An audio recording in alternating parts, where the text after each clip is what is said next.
Ondan keyin bu qog'oz kurubkaliq qachlanğını kokonat sütü 1 litr deb yozibdi. Kokonat sütünü tatlıqlanıp pişirgan çağda xuruşlarning arasida kokonat sütü deb ko'zimizga chiliqdan oxlaba. Shundaq tatlıqlanıp pişirgan çağda ishlasak bo'ldi. Bu halal Tayland degan davlat ishlangan halal kokonat sütü ekan. Onun yendiki bu sıxmaq holatidagi ismi shu kokonat sütüdən ishlangan eriskan. Bu o'xshashlam halal atganlik naştılıqlarda bolkalarga yumshoq nonlarimizning ustiga surkab iste'mol qilsak bolalarimiz shunchaki yaxshi ko'rdi ekan, ta'mi yaxshi ekan. Bu Taylandda ishlangan halal kokonat sütü eriskan. Mening shikili qizim bek yaxshi ko'rdi. Atganlik naştılıqlarda sinab baqsaq bo'ldi. Hamda bu konservalik qutidagilari bular kari deb Hindistonning kari degan bir taom bor. Shu taomning tayyor 2 kishilik qilib konserva qachlab qo'yganlar ekan. Green curry deb biz qo'yibdi. Bu ancha achchiq emas. Biz kerak. Men o'zim buni elib iste'mol qilib boqmabdiman. Halal ekan, Taylandda ishlangan. Onun yendikisi bo'lsa bahasimi azallam. Onun yendikisi malları qizil kari deb yozib qo'yibdi. Bu yeşil kari degan qaraganda achchiqroq, ta'msal achchiqroq bo'lsa kerak. Mishlamisi Taylandda ishlangan halal karilar ekan. Ondan keyin bu tayyor cho'plar. Bu Taylandda ishlangan halal tayyor cho'plar. 5ni bir qashlab qo'ygan. Bu yeşil, qizil deganga o'xshash ayirgan xuruşlarni ayirgan. Qizilroq degani sal achchiq bo'ldi. Yeşil degani qaraganda. Bular hamisi halal tayyor cho'plar ekan. Mush qatorda shu Taylandningki halal mahsulotlari xili jiq bor ekan.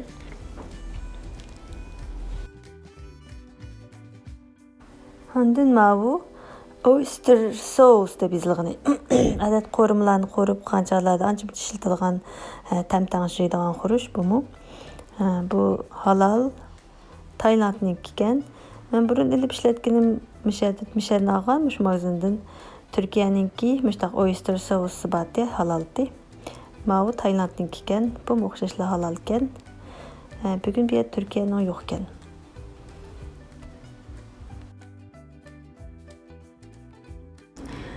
Mala xaltada toxoning, kalaning ustida ko'ktatlarning rasmlari turganlari, toxo sho'rpisi tamjavhiri, kalgush sho'rpisi tamjavhiri, ko'ktat sho'rpisi tamjavhiri deb ashundaq tamjavharlari bor.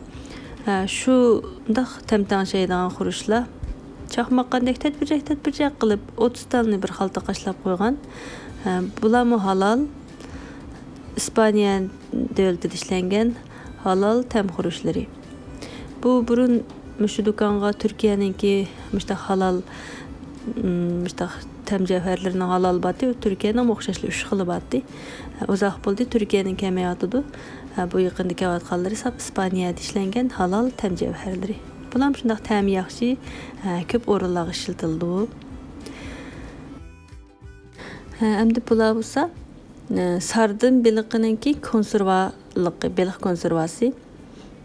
Bu shu qog'oz qopning ichida konserva qutisi bor. Konservalık qachlangan beliq konservalari yana. Bular halal Indoneziyada ishlangan halal beliq konservasi. Bu ko'k qachlang'ini achchiq amisi qizil qachlang'ini biza achchiqroq pishligini. Bularning ta'mi shunday yaxshi. Indoneziyaning halal beliq konservalari. Endi qachlaqliq turganlari tayyor cho'plar. Bayadinqilari Taylandda ishlangan tayyor cho'plardi. Bular Vietnamning ishlagan halal tayyor cho'plari. Halal to'xo tamdikisi, to'xo go'sht tamdikisi, dengiz mahsulotlari tamdikisi deb 2 xil tayyor cho'p. Misi halal bularning shu 5ni bir bo'laq qilib qachlab qo'yibdi. Halal tayyor cho'plar. Sal achchiqroq ta'mi. Vyetnamda ishlangan. Uning yendikisi bularmi yana ikki xil ta'mlik tayyor cho'plar. To'qoy go'shtining ta'mdikisi bilan o'xshashildiğiniz mahsulotlarining ta'midikisi. Bularning ichidikisi ishlatilgan tayyor cho'pning cho'pi. Bu bishidikka o'xshash buğday unida ishlangan cho'p emas. Ilqindek baranga deganga o'xshash tatliq barangalardan chiqardigan pintanglanayotgan ishlatadigan pintoza deydigan bir nim batı şu Uyg'urcha haqiqiy Uyg'ur atilishini toza hozir aslayolmay qoldim. Shu buning ichida ishlatgani shu pintoza cho'pda. Shuningga buğday unida ishlangan cho'p silingan tayyor cho'plarga qaraganda ma'xildagi pintoza silingan tayyor cho'plarni nisbatan sağlamroq bo'lgan yemeklik tayyor cho'plarga qaraganda nisbatan sağlam deb ataydi ekan hamda bularni. Bularmi shu Vyetnamning halal tayyor cho'plari.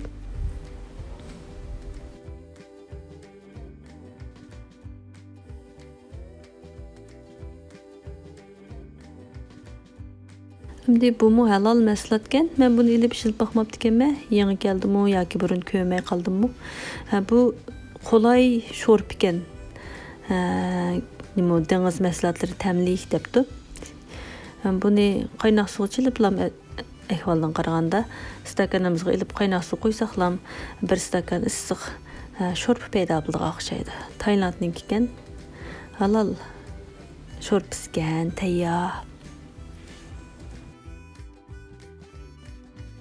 Hamda bu bay degan ilqi pintoza degan shu ashning ichidagi cho'pining o'zlam ekan. Bu halal tayyor cho'pda inch qilib tayyor qo'yib ekan. To'qma sal to'qmaroq ekan.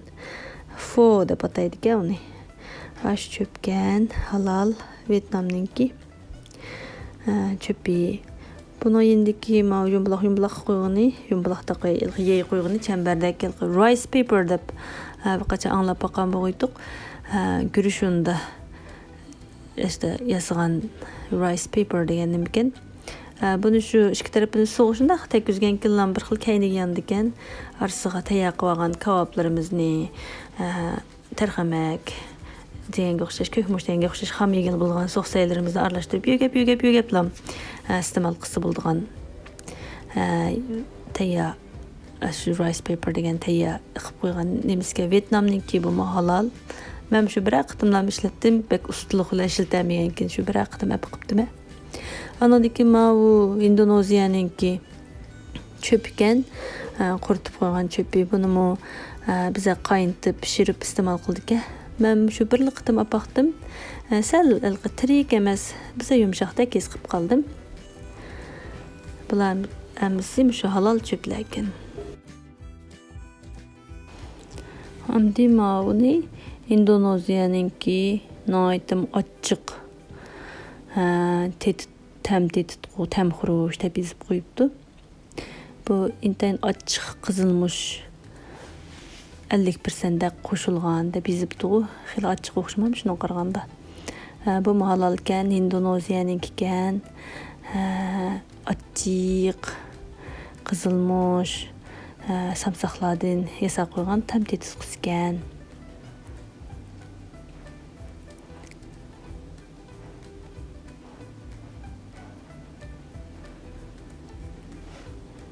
Ondan keyin mush qator suv tizilganlar hamda yani Tailandning ekan. Pilning rasm basi shu Tailandning. Hammaga ishlaydigan tamti tutqusi deb yozib qo'yibdi. Bu shu Tailandning tamti tutqulari ekan. Bu shu bir qatorda shu har xil tamti tutqulari bor ekan. Ular hammasi halal ekan. Halal tamti tutqulari ekan. Hamda to'ng'ilgan kal go'shtleri Avstraliyaning halal kal go'shtlari ekan. Bu intayni pis qilib, yilqidan qanshor pis qilib, yamisil tavuqqa chaplab iste'mol qilgan qolay bo'lish uchun nipis tayyor to'g'rab qo'ygan kal go'shtlari ekan. Avstraliyaning halal Kal go'shtgan. Baholari bu 500 gram qachilangani 797 yen. Tabii zıptı bu iki xil ekan. Birsi sal mayliroq ekan. Uni shu danqan sho'rpalariga ishlasa yaxshi deb.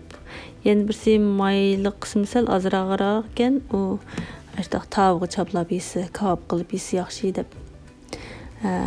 Ayırıp qo'ygan ekan o'zlari. Kebab qilib yesa yaxshi deganni.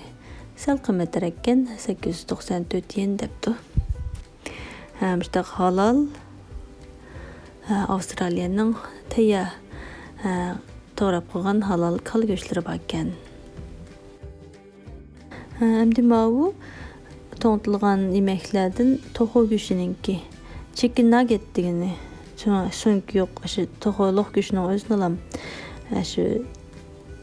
shu rasmdagidek holatda tayyor qilib qo'ygan tayyor to'g'ri go'shti. Buni balalarımızga güçlük tamaklarını tayyorlab beradigan chog'da mush atdigini tezlam tamak tayyorlaydigan chog'da nayt qulay mayda o'rib-cho'riblam pishirib bersak shundaqmi yaxshi, balalar o'zlari yaxshi ko'rdi. Qulay taom qilganga behma aplik Braziliyaninki halal tayyor to'g'ri go'shti 1 kilo qachilangan, 1 kilosi 581 yen. Yani $5 atrofida ekan. Bu mu abayqa o'xshab qoldigan ham shu Braziliyaninki halal tayyor mayda pishirib tayyor qo'ygan to'g'ri go'shti. Abayqa o'xshamaydigan yeri bu mayda dog'lab qo'ygan Yaponiyaninki karaage deydigan bir go'shtni pishirish usuli bor. Shu xil usulda pishirib tayyorlab qo'ygani. Bu mu qulay taom tayyorlaydiganga aplik bo'ldi.